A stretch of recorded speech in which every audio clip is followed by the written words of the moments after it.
اعوذ باللہ من الشیطان الرجیم، بسم اللہ الرحمن الرحیم۔ تمام سننے اور دیکھنے والوں کو السلام علیکم۔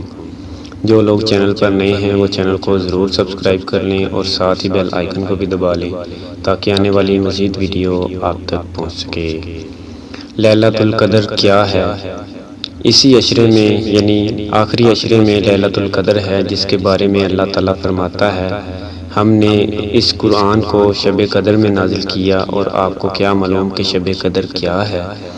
شب قدر 1000 مہینوں سے بہتر ہے، لہٰذا آخری عشرے میں لیلۃ القدر کو تلاش کرنا چاہیے، کیونکہ رسول اللہ صلی اللہ علیہ وآلہ وسلم نے فرمایا، جو شخص لیلۃ القدر میں ایمان کے ساتھ اور ثواب کی نیت سے قیام کرے تو اس کے سابقہ گناہ معاف کر دیے جائیں گے۔